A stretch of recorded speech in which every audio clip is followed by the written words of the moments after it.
ಎಲ್ಲರಿಗೂ ನಮಸ್ಕಾರ. ಎಲ್ಲ ಚೆನ್ನಾಗಿದ್ದೀರಾ ಅನ್ಕೊಂತೀನಿ. Day 35 of cutting series. Back day ಇತ್ತು. ಸೊ ಬ್ಯಾಗ್ಸಿಗೆ ಸ್ಟಾರ್ಟ್ ಮಾಡಬೇಕಾದ್ರೆ ಸ್ವಲ್ಪ ಹೇಳಬೇಕಾಗಿರೋದು ಏನಂತಂದರೆ, ನಮ್ಮ ಬ್ಯಾಗ್ ಒಳ್ಳೆ ಲುಕ್ ಕಾಣಬೇಕು ಅಂತಂದರೆ, ಕಂಪ್ಲೀಟ್ ಬ್ಯಾಗ್ ಇರಬೇಕು ಅಂತಂದರೆ, like traps, bag, lower bag, middle bag, lats, ಈ ಥರನೇ ಇಂಪಾರ್ಟೆಂಟ್ ಥಿಂಗ್ಸ್. ಅದಾದಮೇಲೆ ಲ್ಯಾಟ್ಸಲ್ಲಿನೂ ಲೋವರ್ ಲ್ಯಾಟ್ಸ್ನ ಎಂಗೇಜ್ ಮಾಡಬೇಕು. ಯಾವಾಗ್ಲೂ ಲೋವರ್ ಲ್ಯಾಟ್ಸ್ನ ಎಂಗೇಜ್ ಮಾಡಿದಾಗ ಆಲ್ಮೋಸ್ಟ್ ನಮ್ಮದು ಎಲ್ಲಿಂದ ಲ್ಯಾಟ್ ಸ್ಟಾರ್ಟ್ ಆಗುತ್ತೆ ಅನ್ನೋದು ಕ್ಲೀನ್ ಡೆಫಿನೆಟ್ ಕಾಣಿಸುತ್ತೆ.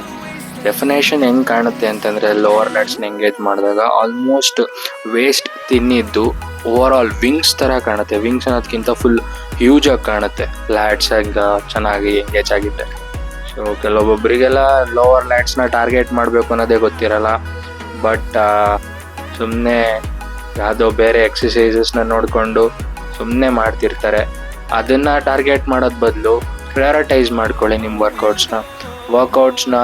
ವಾರದಲ್ಲಿ ನೀವು 2 times a day ಬೀಳೋ ಥರ ಮಾಡ್ತೀನಿ ಅಂತಂದರೆ, ಸೊ ನೀವು ಅವಾಗ 1 day ಫುಲ್ಲು ಬ್ಯಾಕ್ ವಿಡ್ತಿಗೆ ಫೋಕಸ್ ಮಾಡ್ಬೋದು.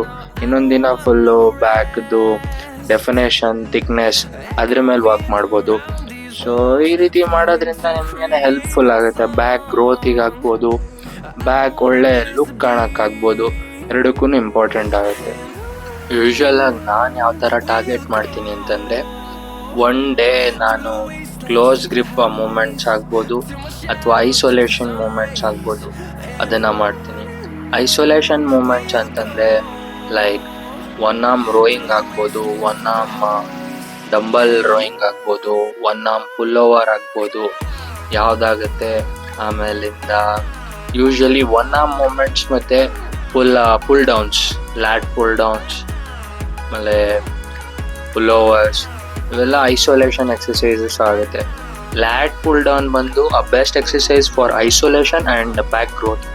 ಸೊ ಒಂದಿನ ಆ ಥರ ಟ್ರೈ ಮಾಡಿ. ಇನ್ನೊಂದು ದಿನ ಯೂಶ್ವಲಾಗಿ ಡೆಡ್ ಲಿಫ್ಟ್ಸು, ಬಾರ್ಬೆಲ್ ರೋಯಿಂಗು, ಬೇರೆ ಥರ ಎಕ್ಸಸೈಸಸ್ನ ನಾನು ಮಾಡ್ತೀನಿ. ಸೊ ಲಾಸ್ಟ್ ಎಕ್ಸಸೈಸಸ್ ನನಗೆ ಯಾವ ಥರ ಇತ್ತು ಅಂತಂದರೆ, ಫಸ್ಟ್ ನಾನು ಸ್ಟಾರ್ಟ್ ಮಾಡಿದ್ದು ನ್ಯೂಟ್ರಲ್ ಗ್ರಿಪ್ ಸೀಟೆಡ್ ರೋಯಿಂಗಲ್ಲಿ ಸ್ಟಾರ್ಟ್ ಮಾಡಿದೆ.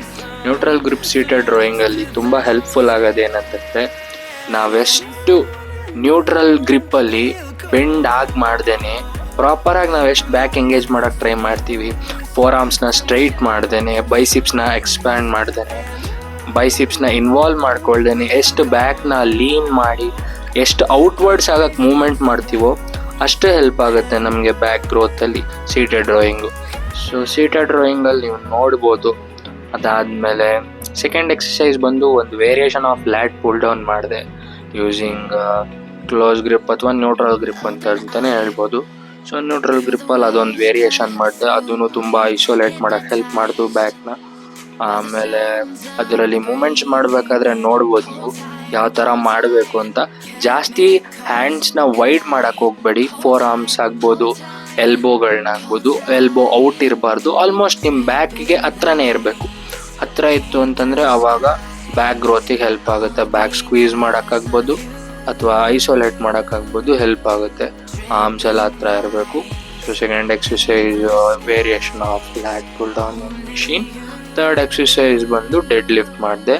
ಡೆಡ್ ಲಿಫ್ಟ್ ಅಂತ ಹೆವಿ ಏನು ಹೋಗಲಿಲ್ಲ, ಡೆಡ್ ಲಿಫ್ಟ್ ಮಾಡಿದೆ. ಡೆಡ್ ಲಿಫ್ಟ್ ಆದಮೇಲೆ ಲಾಸ್ಟ್ ಒಂದು ವೈಡ್ ಗ್ರಿಪ್ ಲ್ಯಾಟ್ ಪುಲ್ ಡೌನ್ ಮಾಡಿದೆ.